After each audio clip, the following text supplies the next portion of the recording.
Oh, salut! Dégage-toi.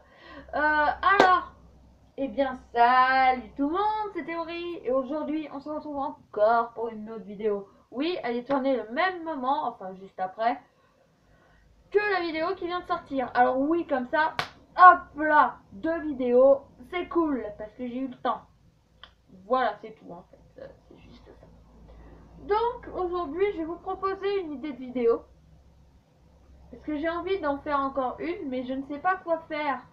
Donc, certes, je vais peut-être en sortir une, je vais peut-être être décidée, mais sinon j'ai une idée. On va parler aujourd'hui de quelque chose que j'ai parlé dans l'ancienne vidéo.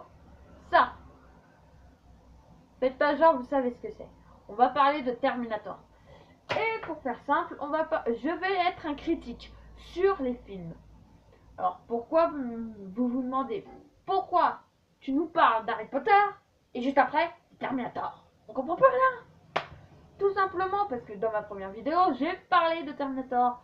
Et peut-être que j'ai parlé de Terminator dans une autre vidéo. Ou que j'en avais fait une, que j'avais visionnée et que je l'ai supprimée parce qu'elle était trop mauvaise. Parce qu'à chaque fois, je fais une vidéo. Et c'est ça le problème pour un youtubeur. Quand tu fais une vidéo et que tu la remates encore, et encore, et encore, et encore, et encore, et encore, tu te dis que c'est de la merde. Et là, t'as vraiment envie de, comment dire, de l'effacer et d'attendre une prochaine fois que l'inspiration te vienne parce que là t'as perdu ton inspiration.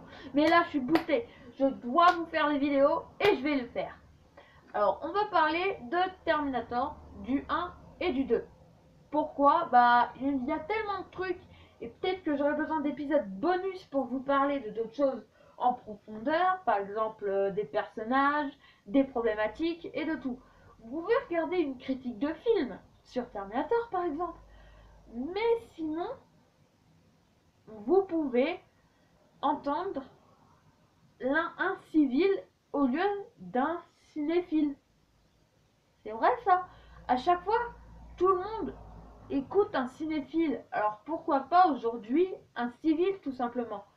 Alors, tout à l'heure pour la vidéo. Et c'est parti. On va commencer tout de suite avec Terminator 1. Voilà. Alors, Terminator 1 se passe dans notre époque. Enfin, dans le passé de notre époque. Enfin, je sais plus, vers les années 80, quelque chose dans ce genre-là. Où une machine nommée le Terminator, un androïde programmé pour soit faire des missions secondaires qui va être expliqué dans un autre truc Terminator, soit pour ce qui est dans les films en général, tuer une cible ou la protéger, vous verrez ça plus tard. Dans le tout premier film, le Terminator est programmé pour tuer Sarah Connor, une fille. D'ailleurs, nous-mêmes on ne sait pas pourquoi il veut la tuer. On le saura qu'après, quand Kairis, le sauveur, le protecteur, vient pour l'aider. Et là d'un coup on se dit, l'homme contre la machine, voilà quoi. Il a aucune chance. Ne soyez pas si sûr de vous. On va d'abord commencer par le début. Kairis, enfin le Terminator et Kairis sont envoyés dans le passé. L'un pour tuer Sarah Connor, l'autre pour la protéger. Et évidemment, faut savoir pourquoi. Et on l'apprend en même temps que Sarah, contrairement à Kai qui lui le sait. Logique, ce qu'il doit lui dire. Donc, Sarah apprend que plus tard, elle va mettre au monde un fils nommé John Connor, qui plus tard va devenir le leader de la résistance contre les machines et contre Skynet. Skynet qui est un programme de... Au début, c'est un programme de protection pour nous prévenir. Mais au bout d'un moment, au lieu de vous donner le pouvoir à une intelligence artificielle, elle va forcément se retourner contre l'humanité. Parce que tous les problèmes arrivent à cause des humains. Si le monde était gouverné par des machines, il n'y aurait pas ce problème-là. Donc, c'est ce qui se passe dans la tête de Skynet, un déclic, et il veut réduire la race, l'humanité, à néant. Il ne veut plus d'être humain, enfin, c'est ce qu'on pense. Par contre, je sais plus. Link, qui a fait un point de culture sur les films, avait proposé l'idée que Skynet veut encore de l'humanité, mais en esclavage. Franchement, C'est pas con son truc. Mais moi je dis alors, pourquoi vouloir éliminer Sarah Connor? Et c'est quoi son plan par la suite? Si John est éliminé, il n'aura jamais eu l'idée, donc paradoxe. Donc, dans tous les cas, on est obligé de voir ce qui va se passer quand l'humanité va gagner. Parce que, voilà, ça peut arriver en plusieurs fois. Donc, évidemment, après, Kyle et Sarah se battent, enfin, pas comme ça, mais se battent plus comme ça, mitraillettes, pistolets, bombes même, pour essayer de vaincre le Terminator. Seul petit problème, le Terminator est invincible. Kyle lui a tiré des coups de fusil à pompe, non pas dans les couilles, parce que même il en a pas. Si, il en a pas. Regardez Terminator 3. Vous verrez que c'est génial les Terminator. Donc le Terminator ne peut pas être vaincu par des armes normales. Il faut le vaincre par des explosifs ou par quelque chose qui l'explose. Vous voyez, il faut vraiment bien le réduire à néant. Petite étape numéro 1, le faire exploser dans le véhicule qu'il est. Ils ont essayé. On croit qu'ils ont réussi presque à la fin du film. Ils y arrivent. Donc, voilà. On se dit, ça y est, ils ont réussi. Et là, d'un coup, musique. Et on voit quelque chose bouger dans l'épave du camion. Et qu'est-ce qu'on voit au milieu des flammes et des débris? Le véritable corps du Terminator.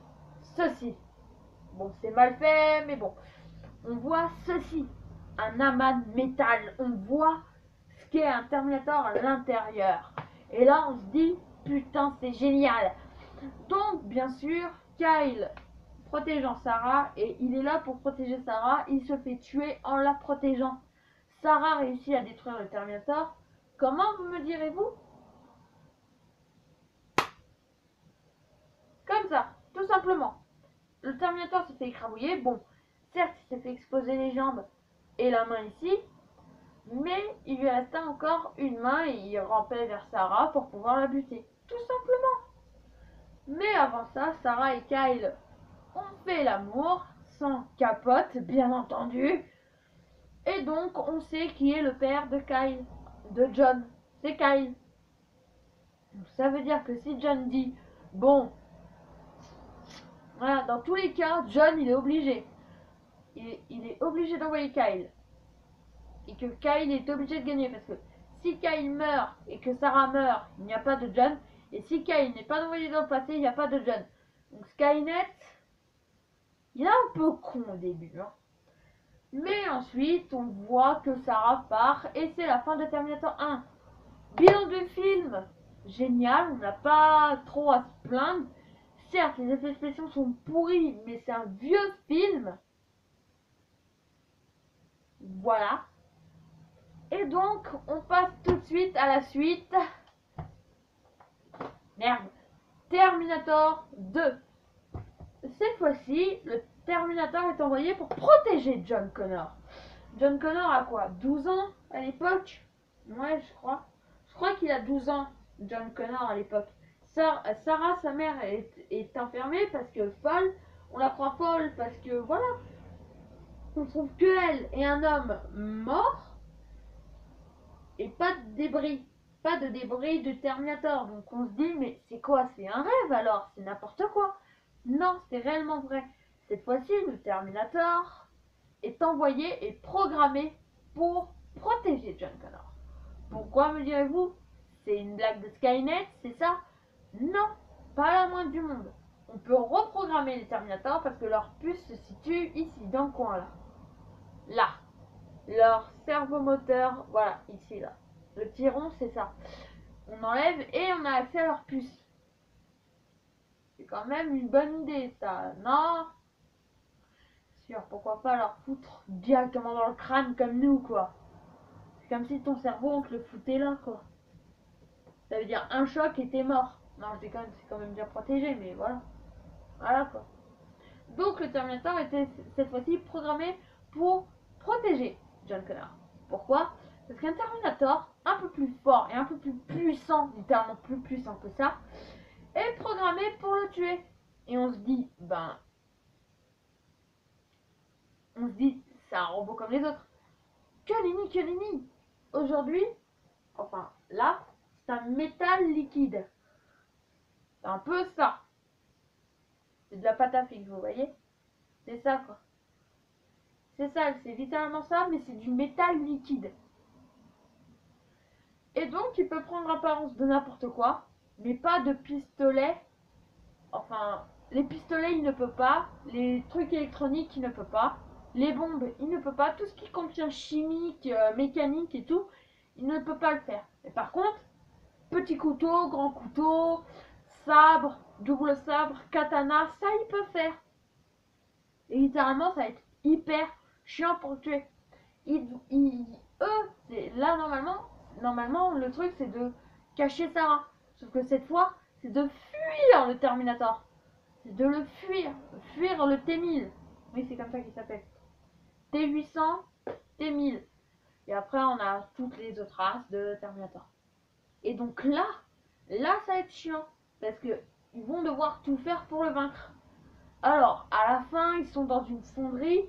Et le métal liquide, donc le T-1000, se fait littéralement pousser dans la lave. Enfin, pousser. Il reçoit une sorte, vous savez, comme dans GTA, c'est un gros canon que vous envoyez et dès que ça arrive direct sur un véhicule, ça explose. C'est dans la catégorie lance-roquette. Si vous voyez le truc rond, et ben c'est ça. C'est littéralement ça, mais en plus en... Vous voyez ce que vous avez dans Fallout 4? C'est une arme où tu recharges qu'une seule fois, tu fais tout. Et c'est ça en fait. C'est littéralement ça. Il se reçoit d'un bide, il fait oh merde. Et il explose et il tombe dans la lave. S'il explose. Non. En fait, il s'est fait séparer, vous voyez. Ça a pété là, mais ça l'a pas giclé. Parce que le T-1000 se renforce. Il veut se garder, vous voyez, il ne veut pas se séparer parce que il y a des trous et s'il tombe, c'est dans la lave. Donc il veut se garder en morceaux pour essayer de se reconstituer. Mais la force étant trop forte, euh, il tombe quand même. Donc victoire. Sauf qu'on a appris que Cyberdyne System, donc ceux qui sont censés créer Skynet, ont gardé le bras, donc de là à là, et la puce du premier Terminator, celui-là qui était programmé pour tuer Sarah. Donc à la fin, nous avons bien évidemment, comment dire, nous avons bien évidemment, ils ont récupéré le bras et la puce. Et bien sûr, il faut les balancer. Donc tout le monde se dit, super, c'est terminé. Oui, on a réussi. Stop. Il reste un Terminator. Ouais. Et donc pour tous ceux qui n'ont pas vu Terminator et que quelqu'un vous dit que Terminator 2 est la plus grosse émotion qu'il ait jamais eue, ne rigolez pas. Parce que la scène de John et du Terminator, toutes les scènes entre John et le Terminator sont géniales et pleines d'émotions.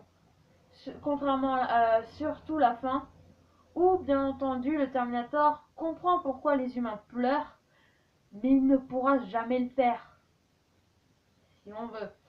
Mais voilà, et c'est comme ça. Et bien sûr, on a la musique de Terminator qui joue rien qu'avec des petits violons.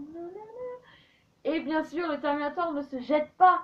Il se met sur un truc qui descend lentement, ce qui fait qu'on a, voilà quoi, on a le temps de pleurer. Alors, conclusion de Terminator 2. Bon film, bien réalisé, et franchement, Arnold Schwarzenegger, il a bien fait de demander d'être le rôle du gentil cette fois-ci. Parce que je sais pas, maintenant le gentil va lui coller à la peau. Peau, Terminator. Laissez tomber. Et franchement, les scènes cette fois-ci au naturel. Mais putain, même Marvel, faites des scènes au naturel. Franchement, c'est génial. Il y a une scène où le Terminator doit prouver que c'est pas un être humain. Donc il prend un couteau, il souffle tout là. Bim, il s'enlève sa peau. Et on a tellement. Et c'est fait sans effets spéciaux. Enfin si, c'est fait avec un faux bras. Mais ça a tellement l'air réel que c'est tellement beau. C'est tellement classe. On a tellement l'impression que c'est réel et que on est tous comme ça. On s'est dit, mais punaise, c'est beau, c'est beau, c'est beau, c'est beau. Et pour moi, Terminator 2 se place au-dessus de tous les autres Terminator. Je parle en film parce que si on doit mettre tout ce qui est en rapport avec Terminator, franchement, la série est au-dessus de tout. La série qu'on va parler dès le prochain épisode. Je sais, je suis un bel enfoiré. Langage. Donc voilà. Et donc je tiens à dire que Terminator c'est une belle saga et vous n'avez vu que la surface de l'iceberg, vous n'avez pas vu sa face cachée. J'espère que cette vidéo vous aura plu, elle est un peu plus longue que les autres normalement, elle est longue, ben c'est normal, j'ai dû bien expliquer ce qu'est Terminator, tout ça. Donc j'espère qu'elle vous aura plu, on se retrouve pour la prochaine vidéo et surtout n'oubliez pas de vous abonner, de mettre un like et de laisser un petit commentaire si vous voulez par exemple que je continue notre let's play sur l'école des sorciers, voire même si vous voulez que je continue Fallout. Mais Fallout, je crois que j'ai supprimé la vidéo, il a recommencé. Ouais. Et surtout, n'oubliez pas, voilà quoi. Allez, hasta la vista, baby. Je reviendrai. C'est juste que, voilà quoi. Hasta la vista, baby. Franchement, c'est vrai quoi. Hasta la vista, baby.